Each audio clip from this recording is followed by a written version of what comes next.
Good morning to all of you.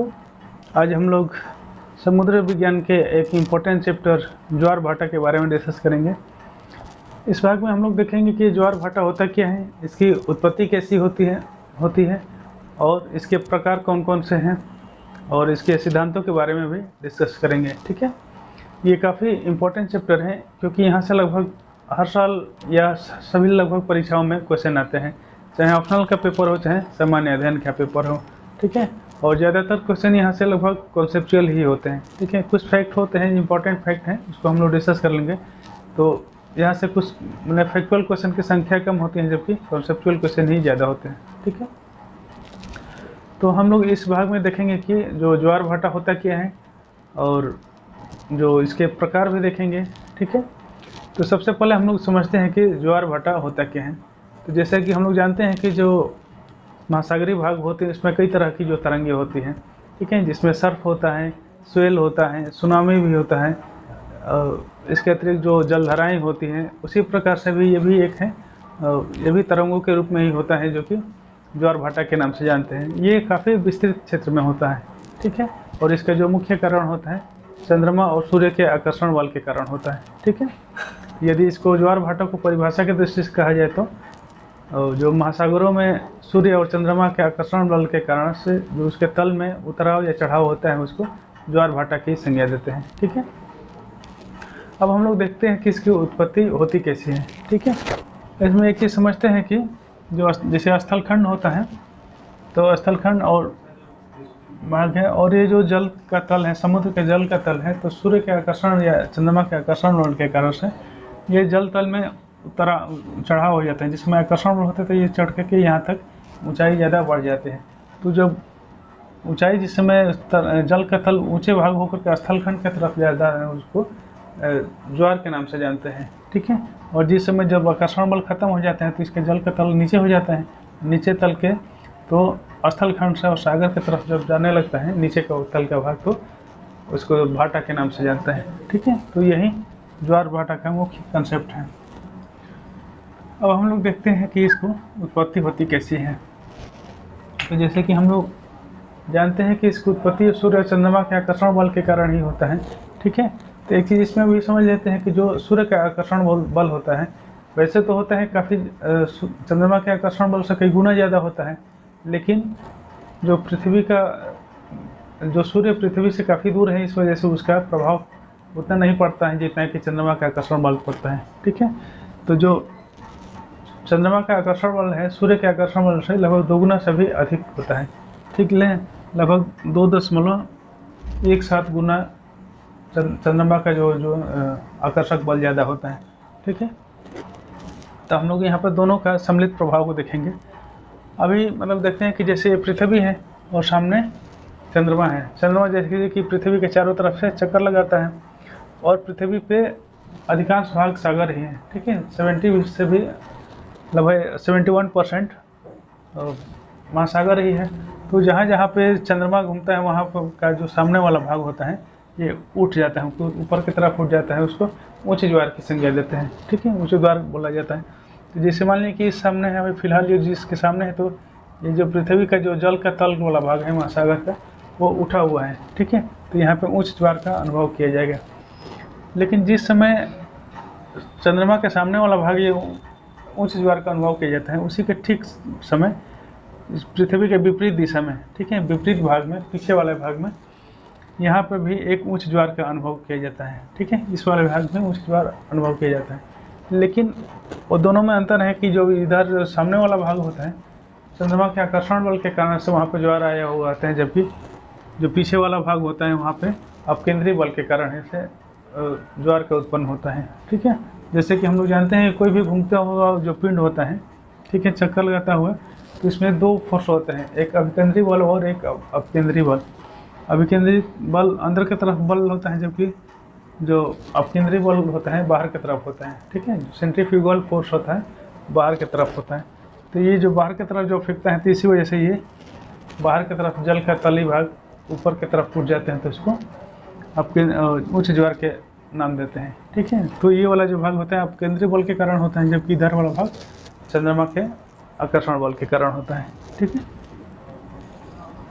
अब हम लोग इसके समय देखते हैं कि कितना देर बाद एक ज्वार या भाटा आता है। तो जिससे कि हम लोग जानते हैं कि पृथ्वी अपने अक्ष पे 24 घंटे में एक चक्कर लगाती है, ठीक है। तो जो इधर वाला भाग है, मतलब कि चंद्रमा के सामने पड़ा है, तो ये भाग ज्वार उच्च ज्वार आया हुआ है, ठीक है।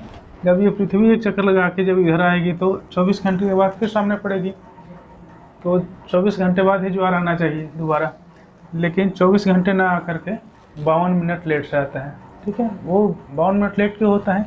जिस समय पृथ्वी एक चक्कर लगा के यहाँ पर आएगी उस समय चंद्रमा की स्थिति ठीक सामने ना होकर के और थोड़ा सा आगे बढ़ गया होता है, ठीक है। जैसे कि हम लोग जानते हैं कि चंद्रमा भी पृथ्वी के कक्षा में चारों ओर, जो चंद्रमा का कक्षा होता है पृथ्वी के चारों ओर चक्कर लगाता है, ठीक है।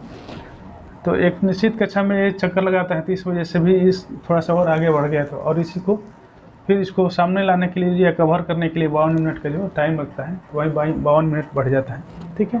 तो इसलिए एक दिन में 12 घंटे 52 मिनट के अंतराल पे जो ज्वार की या भाटा की स्थिति महसूस की जाती है, ठीक है। दोबारा अब हम लोग देखते हैं कि ज्वार के प्रकार कितने होते हैं, कितने प्रकार के ज्वार या भाटा होते हैं, ठीक है। तो ये जो ज्वार भाटा को जो हम लोग डिवीजन किए हैं वो उत्पत्ति के आधार पे इसका ज्वार का डिवीजन किया गया है, ठीक है। इसका जो कई आधारों पर भी किया जाता है, एक तो दूसरा आधार होता है जो ज्वार की ऊंचाई के आधार पर भी डिवीजन किया जाता है, लेकिन हम लोग यहाँ पे केवल ज्वार की उत्पत्ति के आधार पर किए हैं कि किस प्रकार से उत्पन्न होता है। तो जो पहला है पूर्ण ज्वार या दीर्घ ज्वार के नाम से जानते हैं, ठीक है। दीर्घ ज्वार ये दीर्घ ज्वार जैसे होता है कि जब सूर्य चंद्रमा और पृथ्वी तीनों एक सिद्ध में होता है तो दीर्घ ज्वार आता है, ठीक है। क्योंकि वो तीनों का आकर्षण बल काफ़ी ज़्यादा हो जाता है, चंद्रमा और सूर्य दोनों का आकर्षण बल एक साथ जब मिलता है तो ज़्यादा खिंचाव होता है, ठीक है। तो उस समय दीर्घ ज्वार महसूस किया जाता है। जैसे सूर्य चंद्रमा और पृथ्वी जब एक सिद्ध में हो जाते हैं तो दीर्घ ज्वार का अनुभव किया जाता है, ठीक है।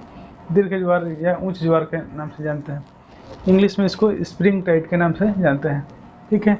और ये जो कंडीशन बनता है तीनों एक सिद्ध में सूर्य चंद्रमा और पृथ्वी, तो उसको सिजगी के नाम से जानते हैं, इंग्लिश में सिजगी और हिंदी में युति और वियुति के नाम से जानते हैं, ठीक है। युति और वियुति इसके नाम से जानते हैं। तो ये दोनों अलग अलग हैं, युति अलग है, वियुति अलग अलग है। जैसे हम लोग देखते हैं कि जो सूर्य और पृथ्वी के बीच में चंद्रमा आता है तो ये युति की स्थिति होती है, ठीक है। सूर्य और पृथ्वी के बीच में चंद्रमा आता है तो युति की स्थिति होती है। युति मतलब कि ये किस दिन होता है? ये अमावस्या के दिन होता है। अमावस्या मतलब सूर्य ग्रहण के दिन होता है। कंडीशन यही तो होता है सूर्य ग्रहण में कि सूर्य और पृथ्वी के बीच में चंद्रमा आता है तो सूर्य ग्रहण की स्थिति हो जाती है। तो सूर्य ग्रहण के दिन ही ये कंडीशन बनता है, युति की स्थिति बनता है, और ये इस समय ही उच्च ज्वार अनुभव हम लोग करते हैं, ठीक है। जबकि एक और भी कंडीशन आता है जब जिसमें चंद्र ग्रहण लगता है, अर्थात जब चंद्रमा और सूर्य के बीच में पृथ्वी आ जाती है, ठीक है। मान लीजिए ये चंद्रमा ये यहाँ नहीं होगा, यहाँ पे होगा, ठीक है। ये यहाँ पे 1 मिनट के लिए बंद मान लीजिए कि नहीं है, तो ये सूर्य और चंद्रमा के बीच में पृथ्वी आ जाएगी तो ये चंद्र ग्रहण हो जाएगा। चंद्र ग्रहण के दिन भी दीर्घ ज्वार का अनुभव किया जाता है, ठीक है। दोनों दीर्घ ज्वार के रूप में अनुभव किया जाता है। हालांकि तो माना जाता है कि दोनों दीर्घ ज्वार बराबर होते हैं, लेकिन ये बराबर ना होकर के जिसमें एक दिशा में दोनों तरफ सूर्य और चंद्रमा होगा तो यहाँ पे दीर्घ ज्वार ज़्यादा आता है, ठीक है। तो ये चंद्र ग्रहण के समय होता है, जो कि इसको वियुति के नाम से जानते हैं, या ये पूर्णिमा के दिन ऐसा कंडीशन बनता है, ठीक है। और ये जो दीर्घ ज्वार आता है औसत ज्वार से 20% अधिक होता है, ठीक है। 20% अधिक इसकी ऊंचाई होती है, ठीक है।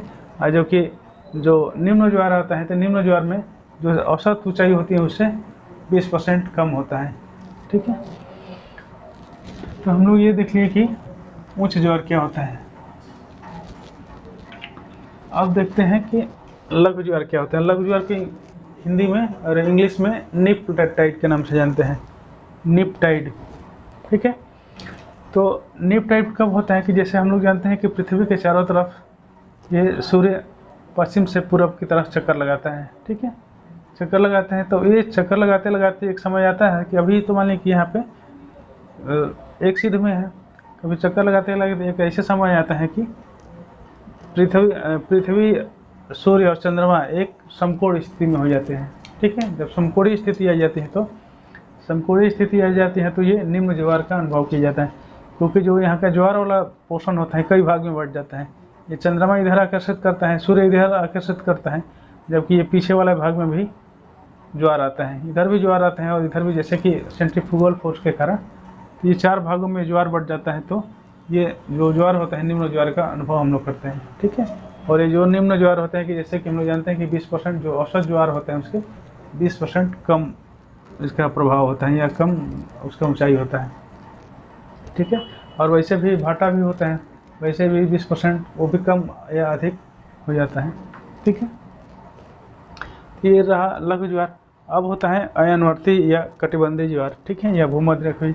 तो जैसे कि हम लोग जानते हैं कि सूर्य का उत्तरायण या दक्षिणायन होता है पृथ्वी के जो 23 डिग्री पर झुकी हुई है, तो इसके कारण भी सूर्य के उत्तरायण या जैसे दक्षिणायन होता है वैसे भी चंद्रमा का उत्तरायण या दक्षिणायन होता है। ठीक है, तो जैसे पृथ्वी थोड़ा सा झुकी हुई है 23 डिग्री पे, वैसे ही चंद्रमा भी कुछ झुका हुआ है। तो ये चंद्रमा के झुकने के कारण से जो 23 डिग्री का अक्षांश होता है वो 28 डिग्री में तब्दील हो जाता है। तो ये सूर्य और चंद्रमा और पृथ्वी के जो झुकाव है उसके दोनों के सम्मिलित प्रभाव से जो पृथ्वी का 23 डिग्री तक ही नहीं जा करके 28 डिग्री तक ये पहुंच जाता है। ठीक है, जो सूर्य का चंद्रमा का जो आकर्षण बल होता है तो 28 डिग्री तक प्रभावित करता है, और 28 डिग्री से इतने बीच के क्षेत्रों में जो ज्वार होता है उस ज्वार की स्थिति अनुभव की जाती है। ठीक है, तो उसको अयनवर्ती ज्वार के नाम से जानते हैं। ठीक है, यहाँ तक इसका जो चंद्रमा का होता है आकर्षण बल होता है, जब भी कभी यहाँ जो दक्षिणी गोलार्ध में जाते हैं तो यहाँ तक जो 28 डिग्री होता है, 28 डिग्री नॉर्थ से लेकर के 28 डिग्री साउथ तक के भाग को प्रभावित करता है। ठीक है, यहाँ पे ऊंचे ज्वार आता है। इसी समय जब उत्तर से दक्षिण जाते समय या दक्षिण से उत्तर जाते समय 2 बार विषुवत रेखा को क्रॉस करते हैं, और जिस समय विषुवत रेखा पे सीधा होता है तो उस समय विषुवत रेखा पर ज्वार ऊंचे ज्वार का अनुभव किया जाता है, तो उसको भूसतरेखीय ज्वार के नाम से जानते हैं। ठीक है,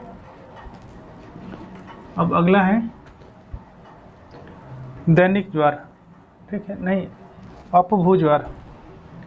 अगला है अपभू ज्वार और उपभू ज्वार।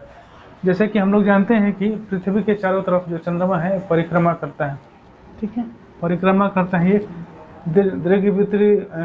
द्वितीय कक्षा में करता है या अंडाकार कक्षा में करता है।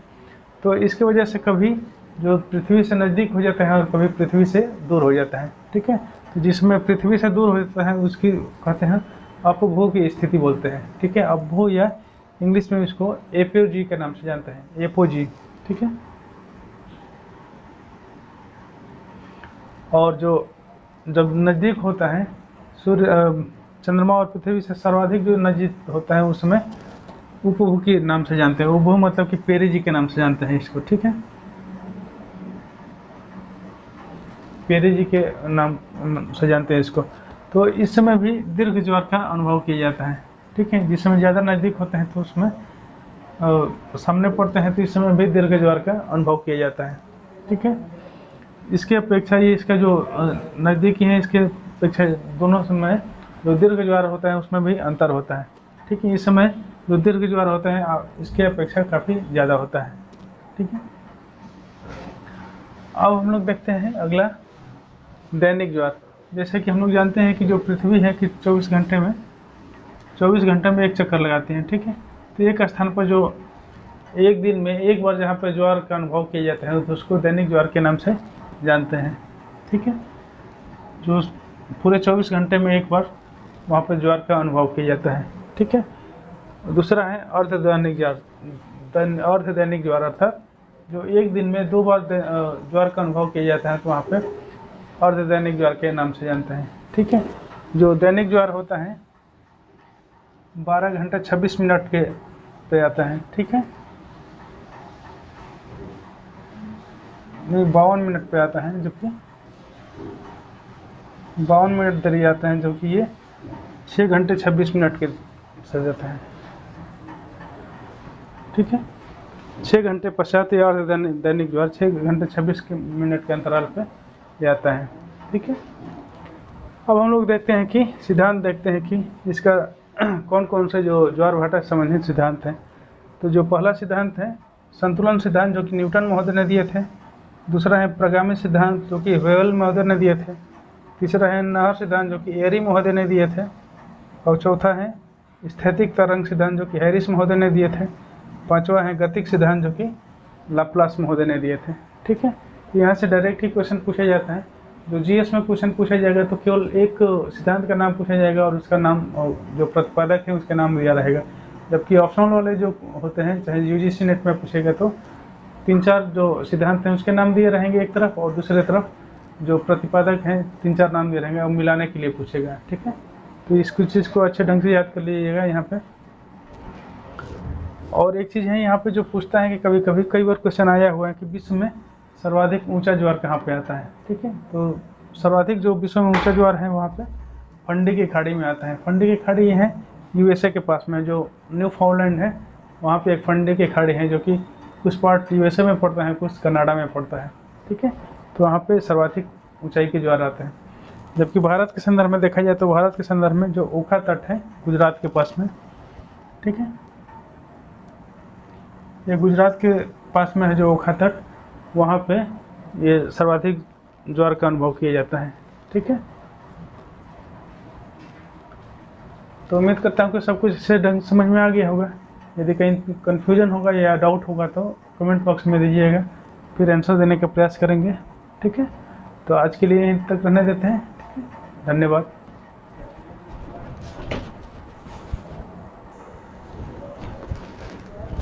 यहाँ पे 1 मिनट ये करेक्ट कर लीजिएगा कि जो ये दैनिक ज्वार होता है 52 मिनट के लेट पे आता है। ठीक है, एक दिन में, जबकि ये जो अर्ध दैनिक ज्वार रहता है 12 घंटे 26 मिनट के लेट पे आता है। ठीक है, 12 घंटे 26 मिनट की, जबकि 24 घंटा में 52 मिनट का अंतर आता है।